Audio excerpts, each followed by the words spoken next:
ibalik ang hustisya at pag-asa.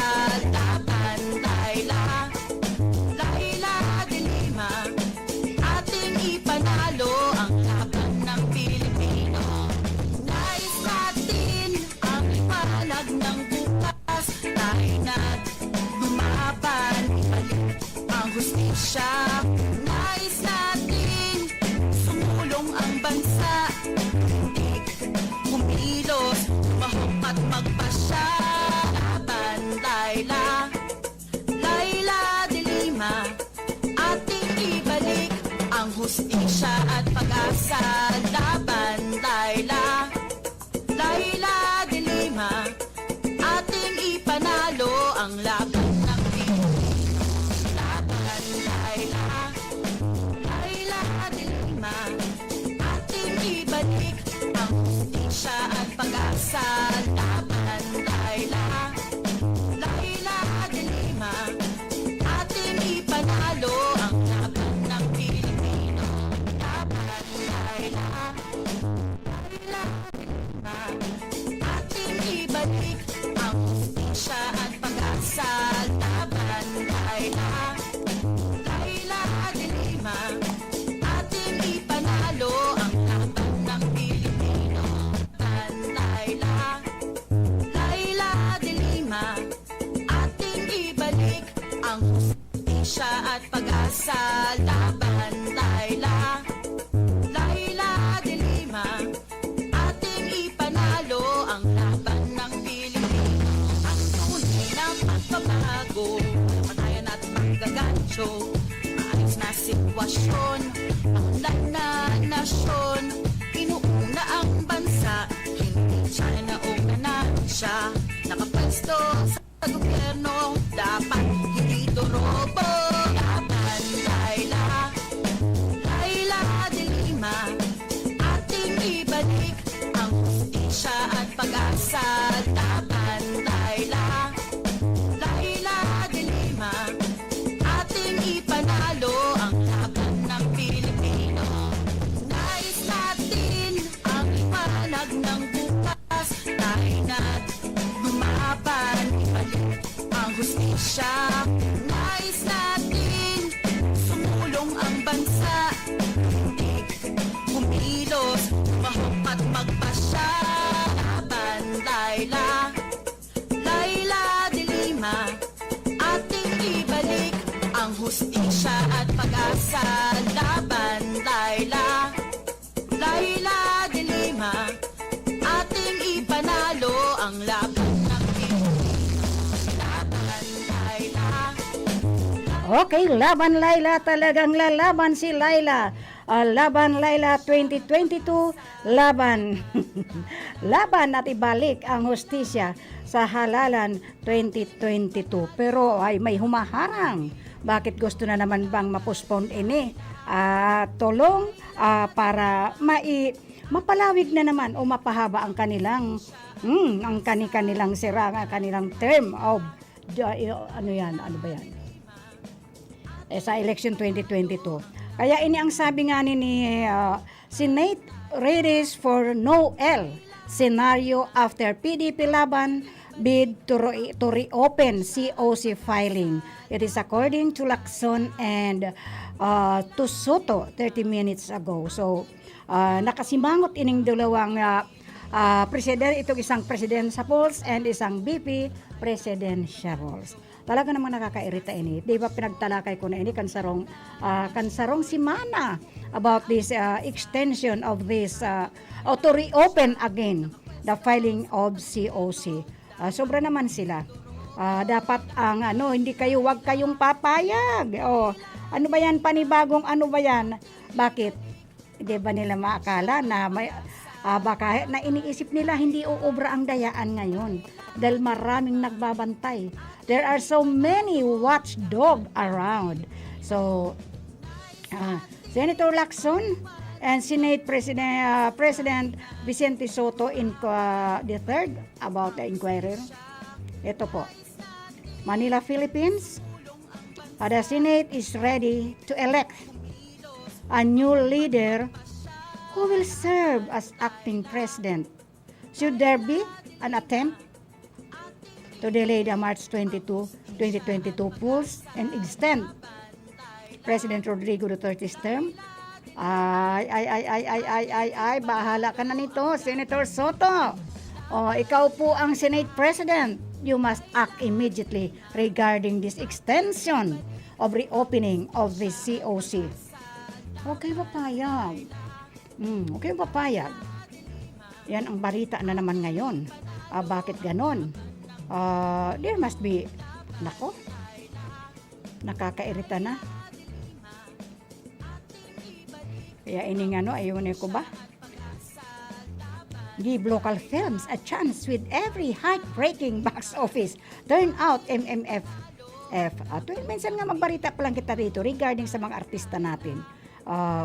Kasi, nako, para naman medyo yung mga mahilig sa artista, ma-update naman kita sa mga artista. Wala na tayo mga, ilan na lang ba ang televisions na nagiging live ang ating mga artist.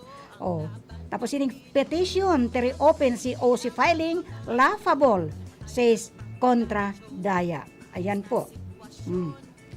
Twitter permanently bans US Representative Marjorie Taylor Greene. Bakit? South Korea reports first death linked to Omicron. Ay, mayroon ng South Korea. Linked to Omicron coronavirus variant. Ay, wag naman. South Korea first death. Ayan ang Korea, meron na. Nakakatakot na ini. Dito nga ni sa Tuya, digdi pa sa Bicol. Kaya yun ang sinasabi ko. Ulay-ulay kami kasubago. Cagayan Valley Health Executives worry of surging COVID-19 cases. Panama sees record amount of drugs in 2021, according to the president. So, Prince Andrew set for Crown's week in U.S. sex assault. Lawsuit. Ay, galing. Pag-usapan nga natin itong reopening. Dahil hindi ako papayag nito. Kaya lang, what can I do? Pumayag man ako sa hindi. Ano magagawa natin? Pag ito na naman sa tuyang presidente ang nag-decide nito, dapat naman din mga sa Kongreso at sa Senado. Kayo lang po ang pwedeng lumaban nito. And of course, the cabinet. Cabinet members, please do your best. Taong bayan ang nagpapasweldo sa inyo. So you have to take good care. Ako ayaw ko nang magkomentarisa dahil hindi naman yan ang papel ko eh. Kaya lang, itong the Senate is ready to elect. Why? The Senate is ready to elect a new leader who will serve as acting president should there be an attempt to delay the May 2022 polls and extend President Rodrigo Duterte's term. Ano ba yan? Papayag ba ang taong bayan?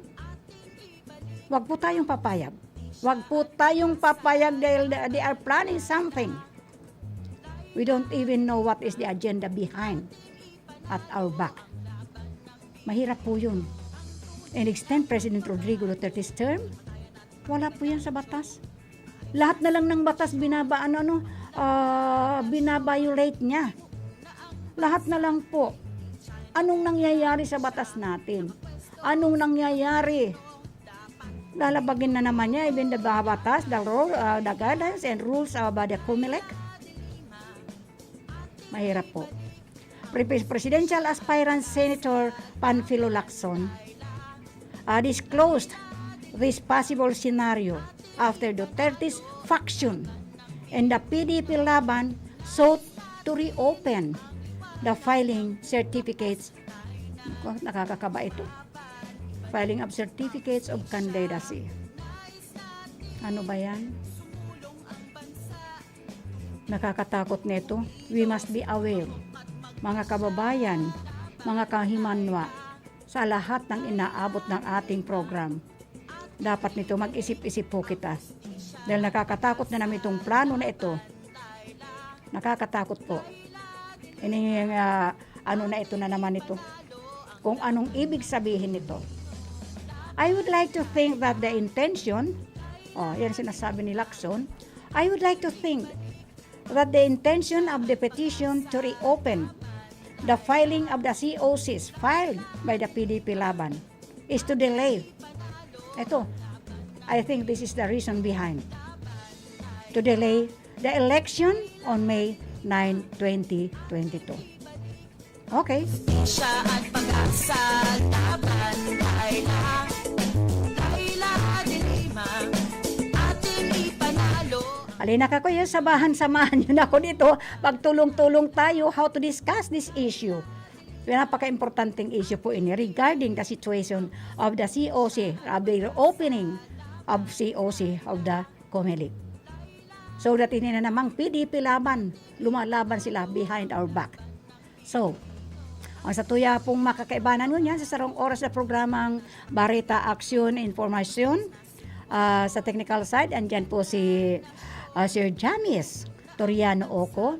Andyan pa man po ang aming chief sa technical side, si Engineer Abelin Don Toralio. And of course, andyan man po si Aldrin Orlanda. And of course, siya on po duman sa transmitter, si Sir Felix Lagrimas and si Jimmy Guanzon. And of course, ako ang sa indong makakaibanan at perming kaibanan every day, 5 to 6 in the evening. So, sana po, I'm always inviting those na dapat magtangok kamo sa Baritang Enidel. Ito po ang informative po kita ng gusto regarding the upcoming May 2022 election. Ngayon po ay January na kita. Ano ba naman ni Sir James? Until now, wala tayong bagong kalendaryo. Ano na ba ito? Pizza 3 na kita ngunyan. So, sa January 9, ayan po, malapit na naman ang anniversary ng aking love na papa ko po. My father will celebrate death anniversary sa January 9. So, ayan po. So, pag-usapan tangan init. Ako naiinis ako dito sa reopening ini. So, PDP Laban is to delay the election of May 9, 2022 and pave the way for the extension of the term of office of the President beyond June 30, 2022. Kalukuhan na naman po ini. Diba? Helen Severino is watching right now. Helen Severino, Reginaldo is watching the program Barita Aksyon Informasyon. So, ini pong talagang ang hirap isipin ito. 2022 election. This is something the 1987 Constitution clearly forbids. Yes po. This is something the 1987 Constitution clearly forbids. Lacson said in a statement on last Monday. O ngayon siguro ito. Ay last Monday ito. So, sabi nga ni Helen Reginaldo, awat pabati po ko na si Alea Jade Reginaldo, birthday niya ngayon. Okay, happy birthday to Alea Jade Reginaldo, who is celebrating her birthday today. And of course, to all those who are celebrating their birthday today, happy birthday to our mate, Daisy Istor Aquiler. Our batchmate, 6569 at LCA. Happy birthday, Daisy Istor Aquiler. And of course, to the apo po ni Helen Severino Reginaldo, si Alea Jade Reginaldo. Okay, sino pang mag-birthday? Text lang po kayo sa Satuyang text line. Yung mga may birthday. Happy anniversary to those who are celebrating their any kind of anniversary. It death man po, birthday, kasal, or whatsoever. Sa mga inaabot kan sa Tuyang broadcast. So, as Lacson suggested earlier, to Senate President Vicente Soto III and some of his colleagues, the Senate must not allow this to happen. Ayan ang sinasabi ko. The Senate must not allow this to happen, he added. Pampagulo talaga ng mga PDP laban na ini. Sila nga mismo hindi na nagkakasundo-sundo.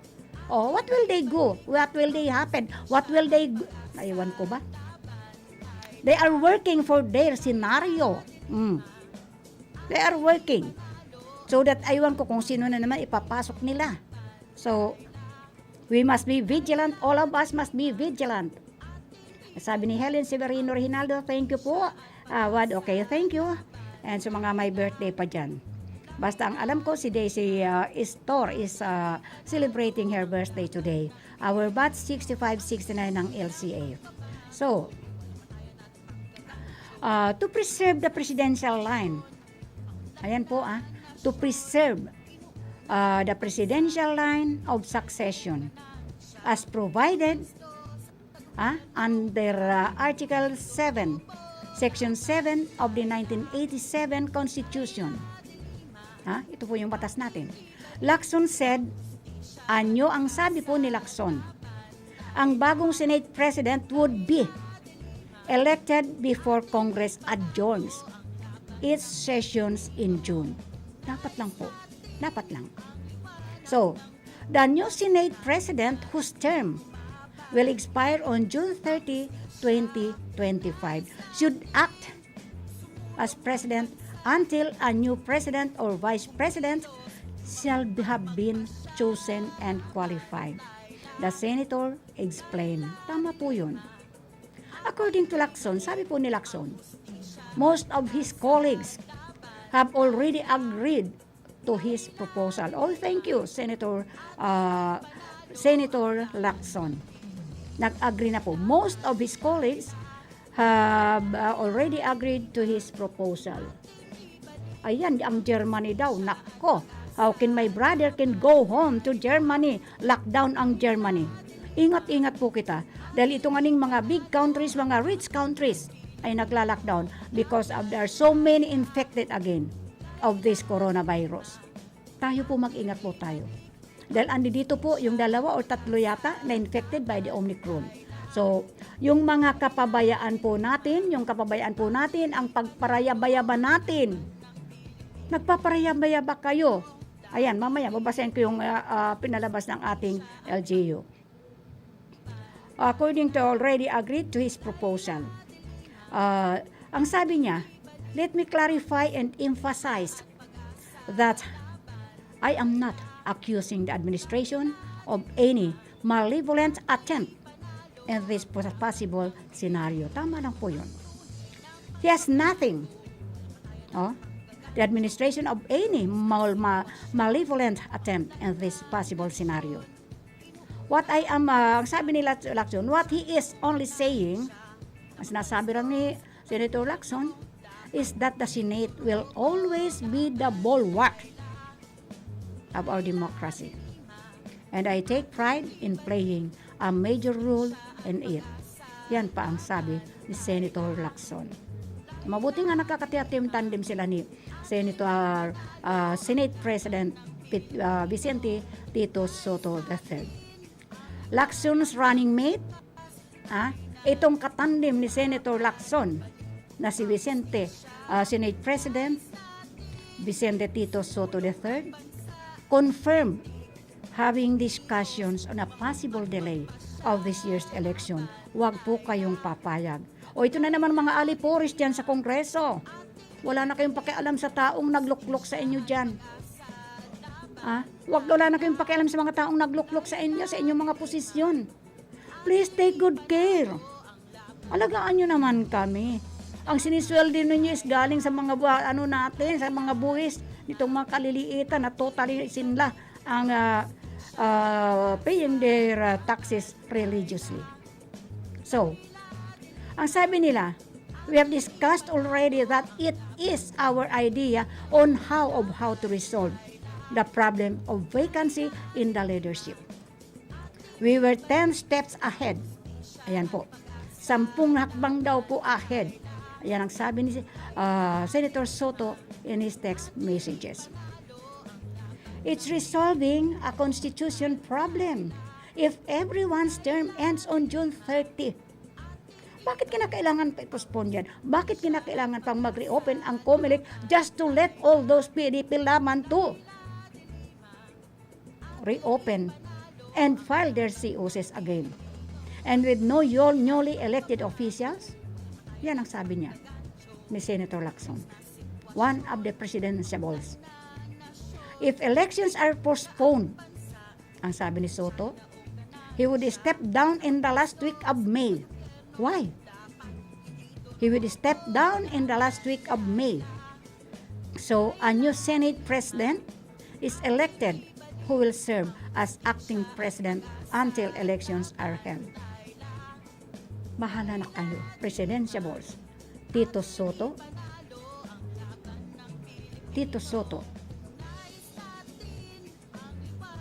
they cannot replace him or her by July 1st because they will only have 12 votes, the Senate leader said. Yun na po. Subscribers are daily. Nakakatakot na naman ining ano na ito. Nakakatakot. Nakakatakot ining mga ano nila. Hindi ko na ini gusto. Kawawa naman tayong pinaglalaroan na tayo ng gusto nitong ating mga namumuno. Laban, Laila de Lima, ating ibalik ang hustisya at pag-asa. Laban, Laila de Lima, ating ipanalo ang laban ng Pilipino. Laban, Laila de Lima, ating ibalik ang hustisya at pag-asa. Laban, Laila de Lima, ating ipanalo ang laban ng Pilipino. Laila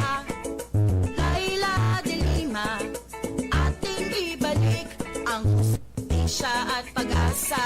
Laban, Laila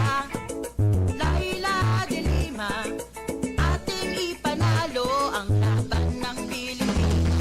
Ang tunay na pagbabago, patayan at paggagancho, ayos na sitwasyon, ang na nasyon, inuuna. Okay, maghanap buhay muna tayo para medyo pahinga ng konti. Hanap buhay muna tayo.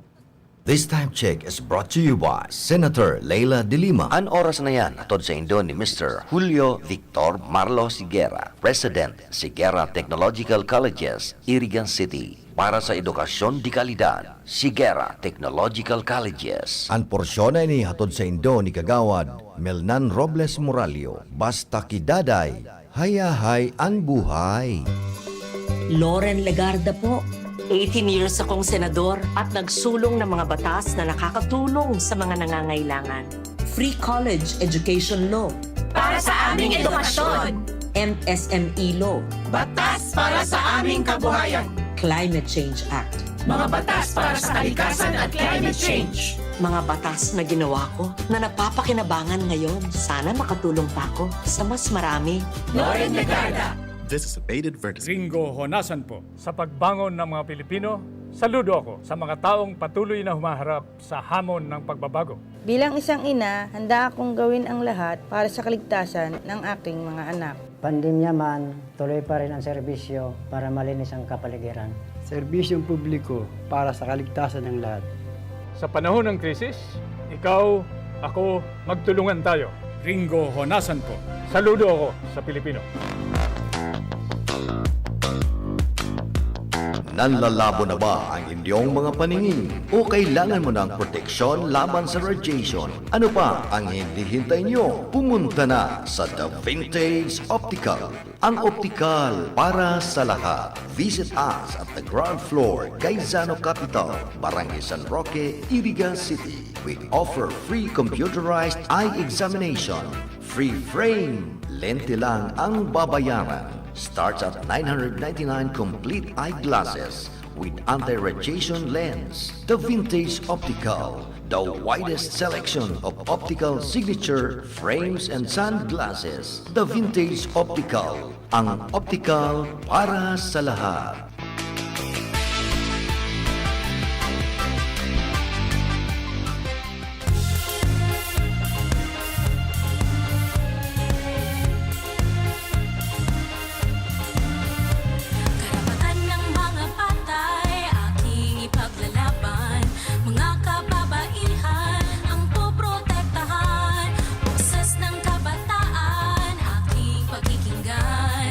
Ating kalusugan ang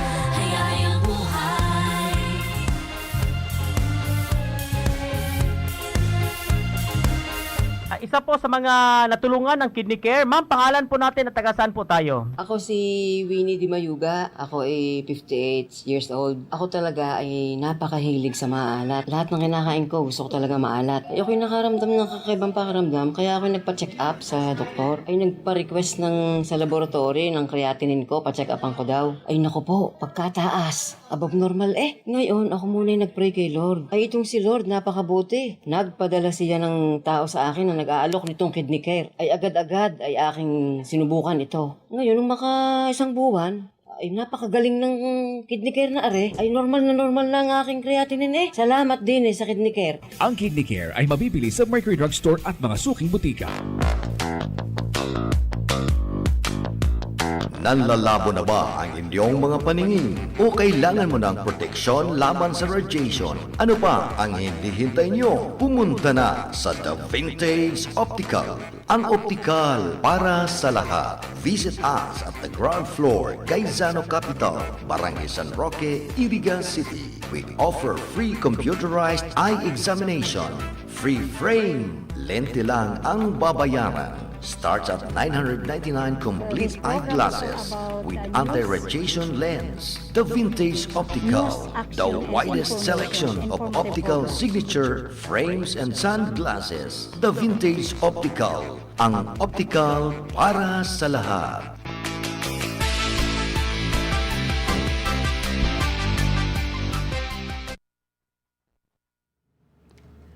Okay, balik tayo sa programang Barreta Action and Information. So, balik tayo kay Laila de Lima. Ating ipanalo ang laban ng Pilipino. Nais natin ang liwanag ng bukas. Tayo na't lumaban, ibalik ang hustisya. Nais natin Okay, let us talk about ito na namang panibagong dispatch from Krami of Senator Laila de Lima. Dispatch number 1198. Senator Laila M. de Lima on the killing of Tracy Martires Cavite, Assistant City Prosecutor. Oh, si Edelberto Mendoza. Kilala ko to. Oh, just imagine. Hindi basta-basta na itong mga tao na to. Ano ba ito? Ang tanong nga ni Senator Laila de Lima, hindi pa ba tapos? Hindi pa ba puno ang quota regarding the killings? Tama na. Kawawa naman itong mga pinapatay ng walang kalaban-laban. Just imagine, the killing of Tracy Martires Cavite, Assistant City Prosecutor Edelberto Mendoza. This ngayon lang, January 3, 2022. Laila de Lima, ating ibalik ang hustisya at pag-asa laban. So, hindi pa tayo kota? Ito ang sabi ni Senator Laila de Lima. Panalo ang laban ng Pilipino. Kaya nga dapat ipanalo natin ang laban ng Pilipino to bring back the justice in our country. Ibalik ang hustisya, ang pag-asa. Ibalik natin to. Ito pang dapat nating pag-usapan. Ito ang dapat nating pag-isipan ng todo. This coming very soon, May 9, 2022, national election. Okay, thank you, Vincent, for enjoying the program. Although I know you cannot understand what I am talking about, but don't worry. I have to speak English a little, although it is nosebleed. But thank you for watching the program. Okay, hindi pa ba tayo kota sa mga patayan? We are not yet finished of getting all those killings. Ang kailangang tapusin ang taon sa pagpatay sa isa na namang abogado. Just imagine, the killed one is an attorney. Paano maipagtatanggol ng bansa natin? Paano maipagtatanggol nito mga lawyers na ito? They are killed. I just don't know what happened to this. Babasaanin nga natin ito. We have to talk about this. Laila de Lima. I joined the illegal community and condemning the killing of Assistant City Prosecutor Edelberto Mendoza of 13 Martires, Cavite. Ano ba yan? Yan na, patay na. Si Edelberto Mendoza, Prosecutor Edelberto Mendoza of 13 Martires, Cavite. Nung isa lang man sa Misaya ba yun or dyan sa Mindanao, yung another attorney or ano, is also ambushed. And, aywan ko pa, it is just very easy for them to kill someone. Panalo ang laban ng Pilipinas. So, as the end of the Duterte regime draws near, sa pagtatapos po nito, na ang administrasyon ni President Duterte draws near, the culture of impunity that it has sown in the past 6 years of wanton disregard for human lives continues to wreak havoc on the lives of the people it once vowed to protect. Dapat siya ang tatay natin. He has to protect us. Hindi yung siya. Bakit? Ano na naman ba ito si Prosecutor Edelberto Mendoza of 13 Martires? Sabi ko na iwas dahil di ko ito nakita ng gusto kanina.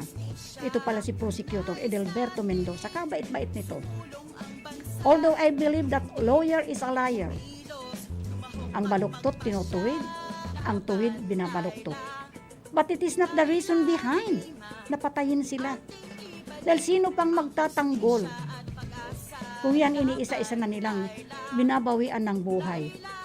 And we don't have the right nabawian sila ng buhay dahil hindi tayo ang may bigay ng kanilang buhay, ng ating buhay.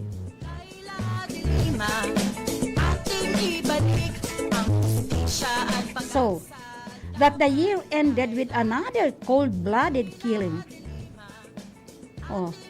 That the year ended with another cold-blooded killing of a lawyer is a grim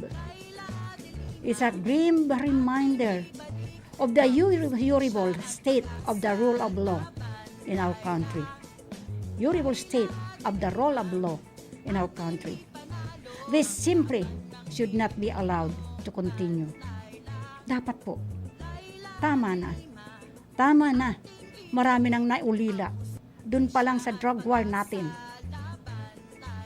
Sobra-sobra nang naulila. At ang mga naulila ay yung walang-wala. Ngayon ito na. Isang prosecutor na si Edelberto Mendoza of 13 Martires. Hindi pa ito kasing tandaan eh. Ano ba ito? For 6 years of wanton disregard for human lives continues to wreak havoc on the lives of the people it once vowed to protect. I just don't know what is really happening to the security of our country. Nakakatakot na. Yun nga sinasabi. Dadanak ang dugo this coming election. Huwag naman sana. Sana Lord, huwag mong pahintulutan lumanak ang dugo. Maraming magbuwis ng buhay nang dahil lang sa kasakiman ng mga itong mga ito. Dahil sa kasakiman sa ewan ko ba? Laila de Lima, ating ibalik ang hustisya at pag-asa laban. Laila de Lima, ating ipanalo ang laban ng Pilipinas. Laban, Laila de Lima, ating ibalik ang hustisya at pag-asa laban. Ito, another news released. De Lima hopes budget increased will usher in more empowered LGUs. Hindi pag-aano dito sa LGUs. Ba't ang nakakatakot itong national budget na sana lalo itong inilaan sa pandemic na sana pakinabangan lalo na itong ating mga medical practitioner. Ang dami na sa kanilang nagbuwis ng buhay, ang dami nang naulila na kailangan natin itong mga medical practitioner. I just hope that they will receive the proper compensation of their work. Alagaan natin itong mga medical practitioner. Dahil kahit na ang daming hospitals without this, mga medical practitioner na hindi nabibigyan ng tamang benepisyo. Pero itong mga corrupts na ito na hindi nga nagbabayad ng buwis, sila dapat ang biktima nitong COVID na ini. Kaya ang sabi nga nila, ang masamang damo, hindi lang, ayaw na sa maturinang, I just want to talk about this. Ating ipanalo. Okay, dapat training yan ining news release na ini ni Senator Laila de Lima. De Lima hopes budget increased will usher in more empowered LGUs. Opposition Senator Laila de Lima hopes that the budget increased for the local government units, which is the LGUs. And the 2022 national budget would empower and help them ensure genuine progress. Sana nga, dahil sa laki ng utang ng ating bansa, dapat help them to ensure that genuine progress in the respective areas of jurisdiction. Sana mapaayos. Ini mga budgets na ini through the LGUs. Ating ipanalo ang laban ng Pilipino. Laban, Laila. Okay. De Lima ay social justice and human rights champion.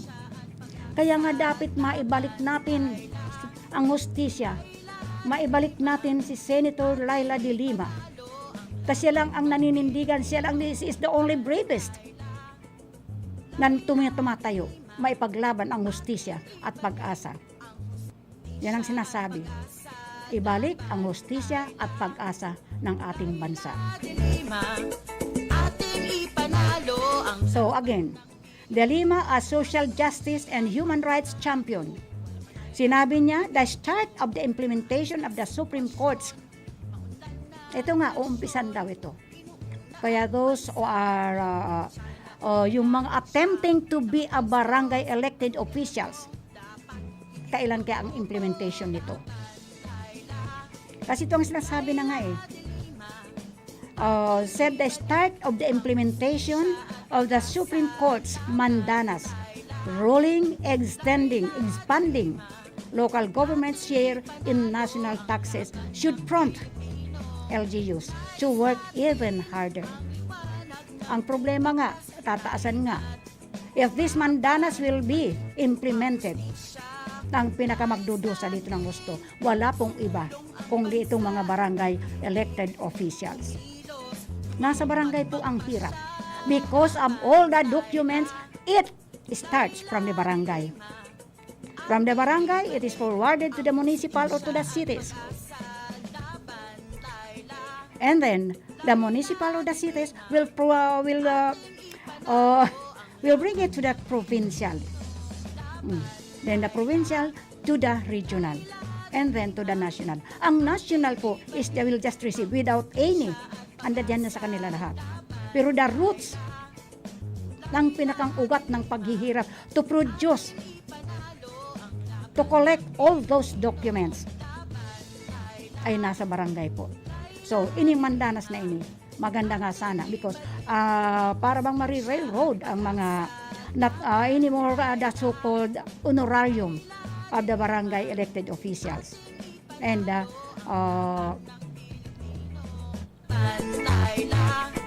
itong mga appointed like the BHWs, the security forces, which is the barangay tanods, and of course, itong lupong taga-pamayapa.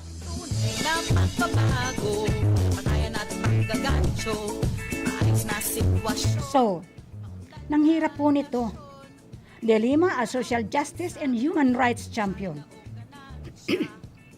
said the start of the implementation of the Supreme Court's mandanas ruling expanding local governments share in the national taxes should prompt LGUs to work even harder. Ito na nga sinasabi namin eh. Pinag-uusap-usapan na rin namin to ngayon pa lang. So doubts, ang duda po being expressed. Ang duda po ay inexpressed on their spending capacity. Sa ngayon pa nga lang po ang pinakahigpit. Bakit? To all the barangay officials, magkano bang tinatanggap natin kumpara sa trabahong ipinapatong sa atin? Dahil sabi ko nga, nasa pag-umpisa, nasa barangay, ang start of those documents that they are. Kinakailangan laging before, during, and after. Ang higpit po ngayon, kaya sabi ko nga, hindi basta-basta na ngayon ang trabaho ng mga barangay officials. Napakahirap na po. Dahil ibinaba lahat ang trabaho. Before, it started from the barangay to the municipal, to the cities, and to the provincials, etc., etc. So, itong doubts po being expressed on their spending capacity should serve as a challenge for LGUs to work harder and more efficiently as government braces itself for the start of the implementation of the Mandanas ruling. Yan ang sabi ni Senator Laila de Lima. Ang programa pong ito ay hatod man sa indo ni Kagawad Daday Milnan Robles Morallo, ni Butchokoy Rex Oliva, and of course ni Jeff Jepoy Tino. And of course, itong Cheryl Beauty Salon, owned and managed by Tuding and Cheryl Castro Verde Aquiler. And of course, Saranghi Motor Parts and Services dyan po, owned and managed by Mr. and Mrs. Marvin and Tess Gonowan Rason. Dyan lang po yan to, going to Mountain Unit po ito. Doon sa Zone 1 ng San Isidro. Pagkagaling po sa Casitio Canto, going to Mountain Unit, ayan po, andyan po ang Saranghi Motor Parts and Services. Pilipino, nais natin ang liwanag ng bukas. Tayo na Constantly faced with huge challenges, primarily brought about by the calamities and disasters. Dapat ini po ang binibigyan ng medyo awag-awag na budget. The significant revenue increases for LGUs will certainly a big boost for them. Ayan po. And hopefully, user in an era of an energized and more empowered LGUs. Yun po ang sabi ni Senator Laila de Lima. Laila de Lima. According to the Department of Budget and Management, the DBM, LGUs are the biggest beneficiaries of the 5.024 trillion 2022 national budget, signed into law by President Duterte. Ating ibalik ang hustisya at pag-asa. Hello to Eddie Garcia, who is also watching the program. Laila de Lima, ating ipanalo ang The LGUs will reportedly be getting 959.04 billion of the 2022 budget through their national tax allotment. Ayan po. The LGUs will get 959.04 billion of the 2022 budget through their national tax allotment, formerly called the Internal Revenue Allotment, which is the ERA. Internal Revenue Allotment. inuuna ang bansa. So, notably, the big increase was due to the implementation of the Mandanas. It's okay. But sabi ko nga, marami nang, baka, wag naman po sana. Even the simple who are aspiring to be elected at the barangay, baka ipaisa pa rin yun. Kung ang nagpapatayan ngayon, ang pinapatay ngayon, ang ipinapapatay ngayon, ay nasa Senate, nasa Congress, at nasa itong mga lawmakers natin. Itong mga abogado natin, itong mga prosecutor natin, baka swag naman sana. Pagdating ng barangay election, sana walang magbuhis ng buhay. Kasi nga marami na mag-aano dito, gagawin ng hanap buhay. Kumpara sa ngayon po na ang mga era ng bara-barangay ay is too small. And our honorarium, ay sabi ko nga, kung ikaw gusto mo magserbisyo sa barangay or if napapamilya ka ng husto, huwag kang pumasok sa barangay. Kasi ang liit lang po ng honorarium. Kung ikaw ay napapamilya, kung ikaw ay marami pang pinapaaral, huwag ka sa barangay. Dahil sinasabi ko nga, siguro yung mga barangay elected officials, ay sabi ko nga noon pag nagbibiroan kami ni Kagawad Cirillo, kaming mga wala ng ginagastusan sa buhay, kaming mga nagpapasarap na lang sa buhay, kami ang dapat nandyan. Pero kung iaasa mo ang earnings ng family, it could not be because ang liit lang na mga honorarium. Ating ipanalo ang laban ng Diba? Thank you very much po to Maria Army Amoroso is watching right now. Thank you so much. And of course to Esther Gonowon Ampungan who is watching the program. Thank you very much to all those who are watching via live streaming. And of course those who are listening from their transistor radio. Thank you very much po. Sana matapos ko pa ining dinidiscuss ko. De Lima stressed that the LGU's success in allocating their budget will be truly possible with enough assistance from the national government. O ganun? The LGU's success in allocating their budget will be truly possible. I just hope that it must be possible with enough assistance from the national government. Tama rin naman. With greater autonomy comes greater responsibility, and resources are the key to LGU to empowerment and rural progress. Yan ang sabi ni Senator Laila de Lima. Si Senator Laila po kasi, although ikinaka-detention siya, nasa detention house po siya. Kahit na ipinakulong po siya, si continuous working. Patuloy po siyang nagdatrabaho. Minsan po, ididetalye ko sa inyo, if how many Senate bill, how many Senate resolution ang na-file niya. Although nakakulong siya at ipinakulong. She don't stop working to serve the people of the Republic of the Philippines. Yan po, si Senator Laila de Lima. Tuloy-tuloy po ang pagtatrabaho niya. Every day, she gave me the dispatch from Krami. Itong mga pinagdidiscuss ko na ito is always came from her. Every day po, she is sending me all this dispatch. Itong mga ibig sabihin na to. So, for its part, national government should do all it can to assist and support LGUs in achieving genuine and effective autonomy that is beneficial to all. Na dapat lahat mabenepisyohan. Lalo na po, ining mga nasa laylayan. Sa halip na ipitin o limitahan ang pondo ng LGU dahil sa politika, ayan po, pag ikaw hindi nakakapit sa taas, pag ikaw po ang gusto of all those madiktahan ng lahat, everybody, all those nasa laylayan po, political under, nasa baba po.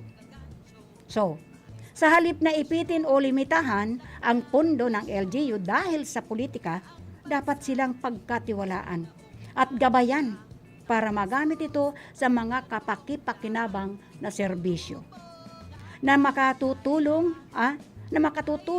sa kanilang nasasakupan upang makaahon sa hirap at makaarangkada sa pag-unlad. Tama po yun. Yun po ang sinasabi ni Senator Laila de Lima. Sa halip na ipitin o limitahan ang pondo ng LGU dahil sa politika.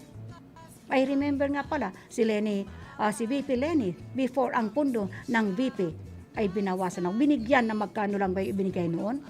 It is a great insult to our Vice President. I remember, magkano lang ibinigay sa kanyang pondo. So sa pakikisama nga ni VP Leni Robredo, until now that she is a presidential, ang daming nagtutulong po, all those na mga nagbibigay kay VP Leni. Talaga pong, it is all na talagang, apod na kaito. Binagtutulong-tulungan because walang pera si VP Leni. Pero look at her. Ang daming sumusuporta sa kanya. So sana po, Sa halip na piipitin o limitahan ang pondo ng LGU dahil sa politika, because of politics. So you know, politics here in our place, politics in the Philippines, only in the Philippines. It holds ang lakas po ng kanang hawak ng mga nasa taas. Kinokontrol itong mga nasa baba na hindi sa kanila. Ganun ba tayo? But I believe it is only in the Philippines. So dapat pagkatiwalaan at gabayan para magamit ito sa mga kapaki-pakinabang na serbisyo na makakatulong sa kanilang nasasakupan upang makaahon tayo sa hirap at makaarangkada sa pag-unlad. So, yun po ang nararapat.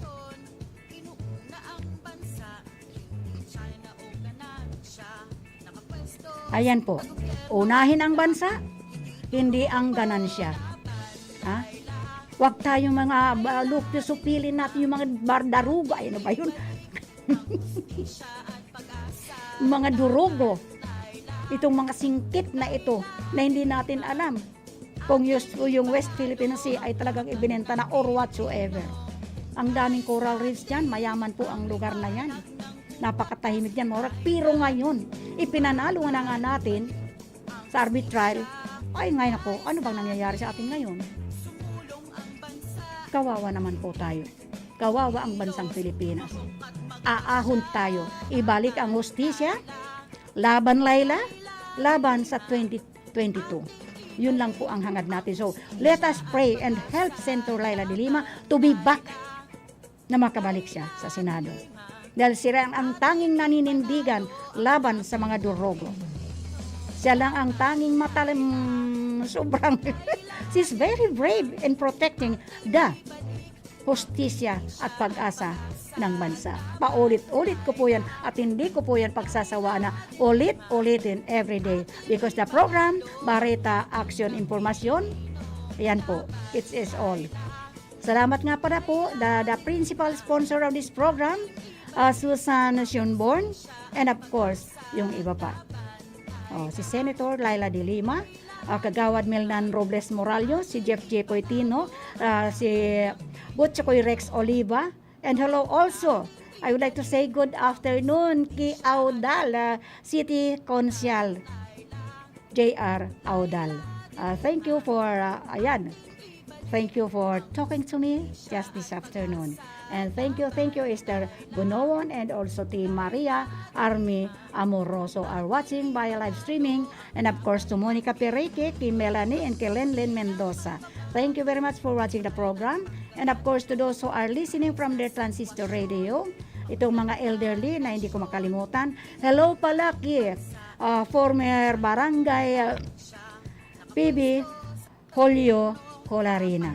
Thank you very much for. And of course, hello to all the elected barangay officials of San Agustin, the appointed and all those volunteers, the BHW, the Peace in Order, the Barangay Tanod. Kumusta po kayo lahat dyan? I do hope that all of us are be safe and magpaaram na po tayo. Ang satuya pong mga kaibanan sa technical side, andyan po si Sir James Ben Toriano Oco, andyan pa po si Chief Engineer Abelin Dontorallo, and nasa information po si Aldrin Orlanda, and diyan man po duman sa transmitter si Felix Lagrimas and si Jimmy Guanson. Ako man po ang perming kaibanan ninyo everyday, no mayo pong iba, kundi ako po si Manay Elma de Lima Gas, pinagsasabing thank you, and God bless us all. Ating ibalik ang hustisya at pag-asa, laban Laila, Laila de Lima. The preceding program was a paid broadcast. Any comments, views, and opinions expressed therein are those of the speakers himself and does not necessarily reflect those of the management and staff of this station.